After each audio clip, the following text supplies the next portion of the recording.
Et on arrive au pont le plus connu de toute la Norvège, le Storseisunbrua.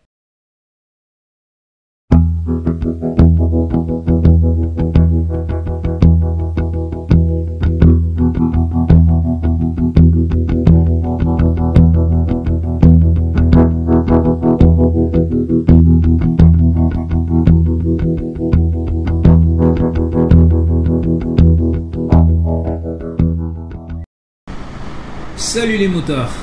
Et sur cette nouvelle journée en Norvège, nous voilà au départ de notre hébergement à Korsbekken, à côté de la ville d'Isfjorden ou d'Ondalsnes, les deux se touchent. Et là donc on repart. Aujourd'hui la destination c'est Kristiansand, donc on va quitter l'intérieur du pays et on va longer l'Atlantique avec d'ailleurs la fameuse route de l'Atlantique, qui est une portion extrêmement courte. Voilà. Et là, on démarre bien. Il a plu cette nuit, mais ce matin, il fait juste gris, il fait bon. On voit qu'il y a quelques nuages résiduels, c'est joli sur le fond du fjord là. Donc, on est parti. À bientôt pour de nouveaux paysages.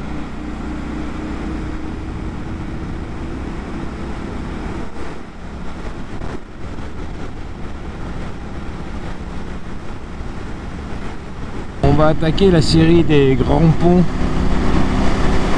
qu'on va retrouver dans la route de l'Atlantique. Et là, il y en a un qui se profile là, qu'on va prendre.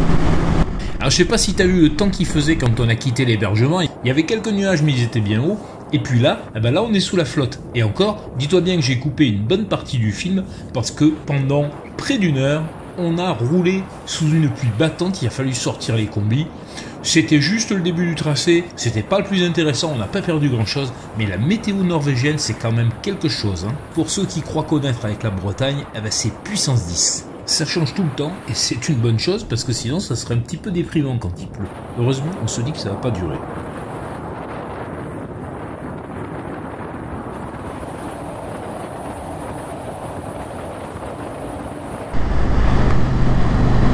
Waouh, que c'est beau! Au détour d'un virage. Ce qui est marrant, c'est que ça fait des jours que ça dure et on est toujours surpris.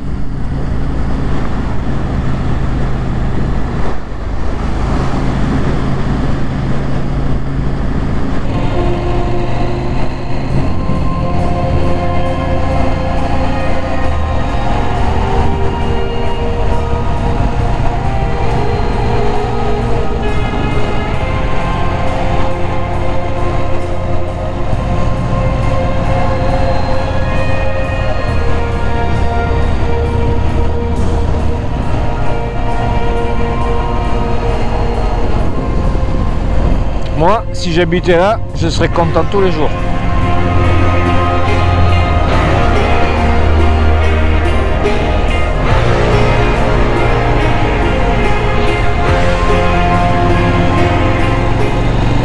Il y a une montagne, il y a la mer. Franchement, je vois pas trop ce qu'on peut demander de plus.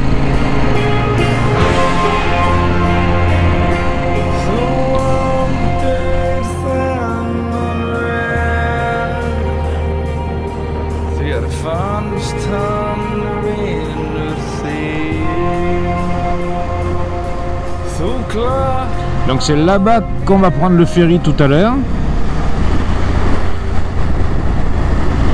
Mais pour aller prendre le ferry tout à l'heure, il faut d'abord faire tout le tour du fjord. Ce que nous allons faire. Sans trop s'en plaindre, parce que esthétiquement, pour le cas, c'est le cas de le dire, ça vaut le détour.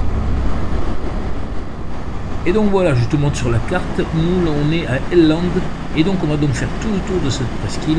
Les Norvégiens, eux, tu vois sur la carte, ils ont un petit bypass, mais nous, on est des touristes, alors on fait le tour. Allez, c'est parti. Une petite vérification sur le GPS. Il nous reste d'ailleurs 195 km à faire aujourd'hui et a priori la météo va rester plutôt favorable.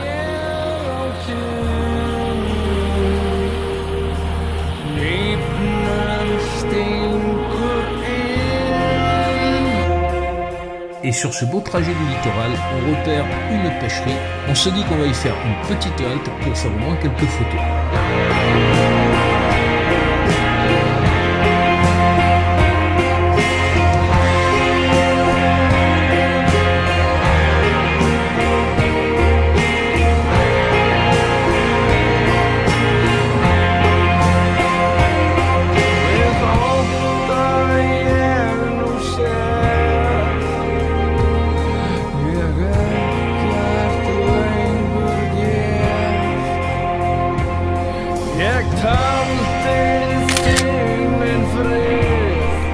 Et là, une fois de plus, tu comprends pourquoi quand tu vas dans ton supermarché, tu vois marqué saumon de Norvège. Parce qu'il n'y a pas un seul fjord où on ne voit pas des piscicultures avec les anneaux caractéristiques, le bateau d'usine. Il y en a partout et on comprend qu'ils soient les leaders mondiaux.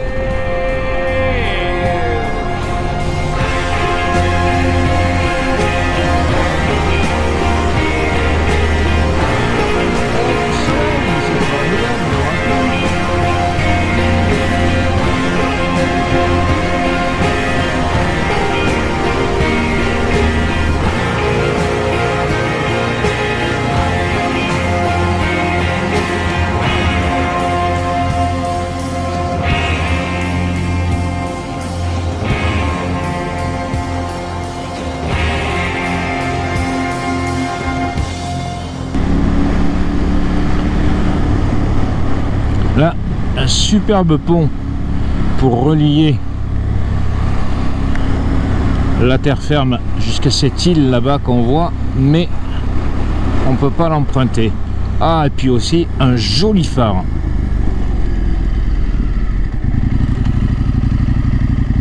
Qu'on va aller voir. Ah ouais, il est beau.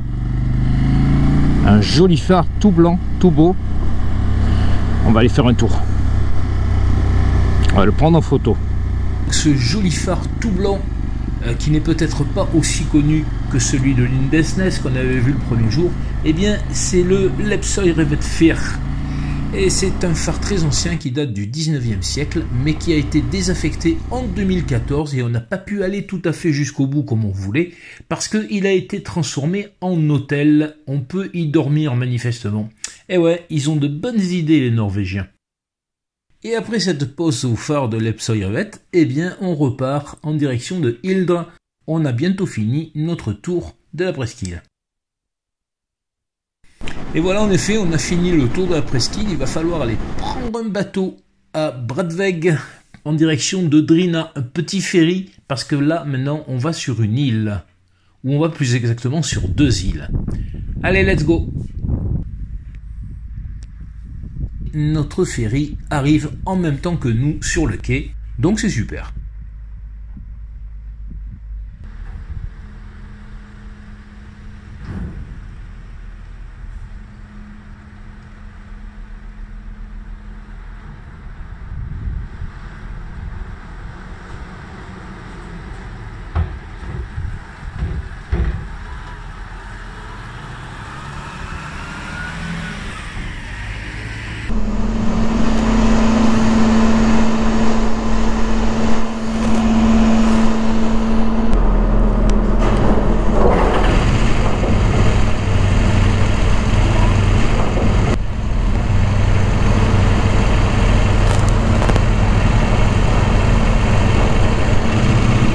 Premier arrivé, premier sorti du bateau.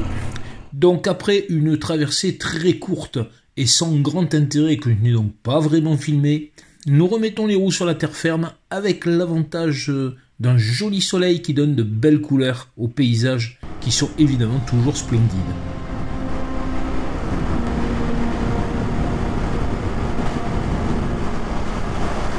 Et je vous ferai grâce de vous dire qu'il y a encore un élevage de saumon, on finirait par en être dégoûté.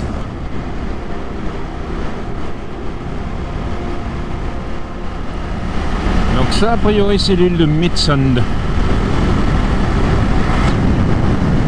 Et non, grossière erreur, c'est l'île de Drina. L'île de Mitsund, c'est celle d'après. Bon, on s'y perd un tout petit peu dans les îles en Norvège. Cette île-là, elle fait un peu moins de 2 km². Alors tu vois un peu le truc, quoi. On n'arrête pas de faire du saut de puce.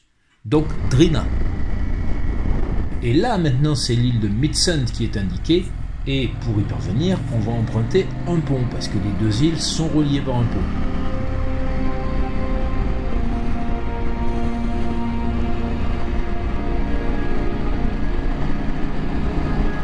Pour pas qu'on te perde en cours de route, je vais juste faire un petit aperçu sur la carte, comme ça on voit où on en est. Donc voilà, le pont avec le phare de Lepsøyviret, c'était ici, puis on a pris le ferry, ensuite on est arrivé sur l'île de Drina, et maintenant on est sur le pont là pour passer sur l'île de Mitsund, où on va ensuite aller prendre un ferry pour rejoindre une autre île. C'est pas simple, hein?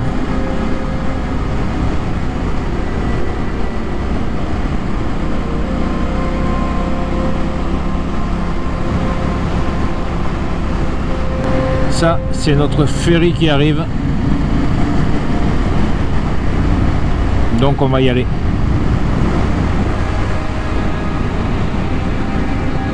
Où qu'il est, il est là.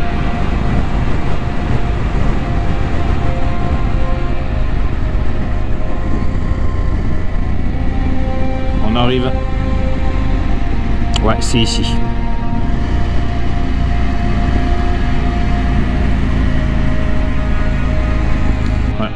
Et une fois de plus, on a un petit peu de chance quand même, parce qu'on arrive en même temps que le bateau. Pas d'attente, mais surtout pas de ferry loupé.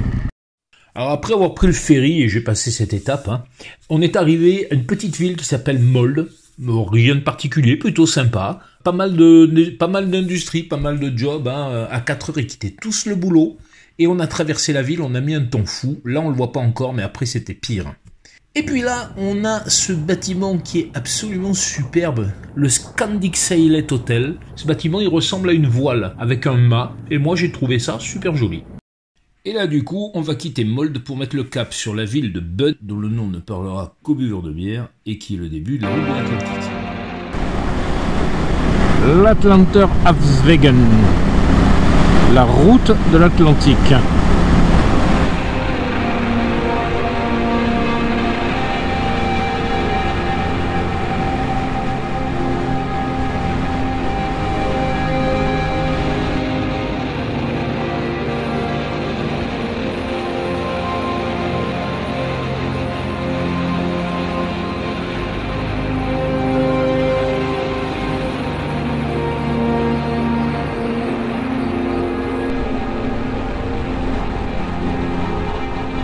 Là, on attaque vraiment la partie que les guides touristiques appellent vraiment la route de l'Atlantique, c'est-à-dire en fait 7 km. C'est très très court, c'est niveau zéro, c'est que des petites îles et il y a une succession de ponts avec évidemment en dernier le plus fameux.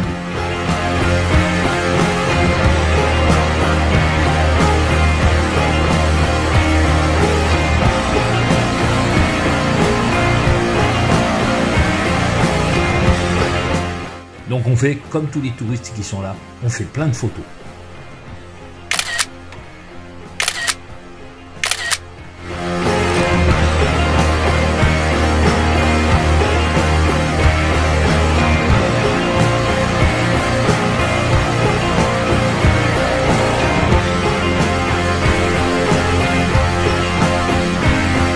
Et le pont le plus célèbre de la route de l'Atlantique, eh ben, le voilà, c'est le Storsundbrua. Ouais, c'est pas facile à dire, je me suis bien sorti. On y arrive.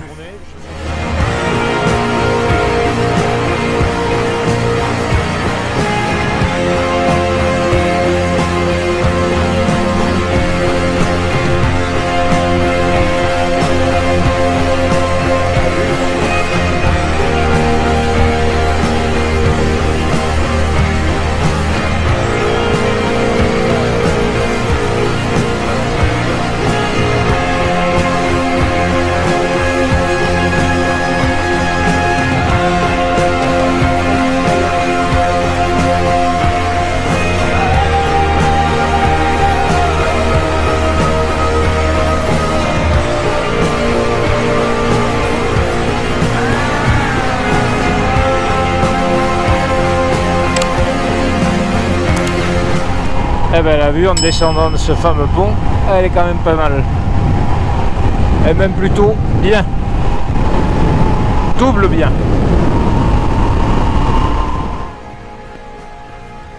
C'est sur cette vision hyper touristique, je dois le dire, mais bien sympa, que l'on va se quitter. Vous vous rendez compte, hier, on était sur la plus haute route de Norvège, on était quasiment à 1500 mètres. Et aujourd'hui, on a fait tout le trajet à 0, au niveau de l'eau. Plus bas, on ne pouvait pas. Ce soir, on est à Kristiansand. On continue à monter vers le nord. Dans les prochains jours, on a choisi de monter par la façade atlantique. Mais ce sera des routes vraiment super sympas. Je vous promets des glaciers qui arrivent jusqu'au fjord, de super reliefs, des routes désertes, une météo changeante. Ça va être super sympa. Accompagnez-nous. En tout cas, je vous donne rendez-vous pour l'épisode 6 et je vous dis un road trip sinon rien. Allez, salut et à demain!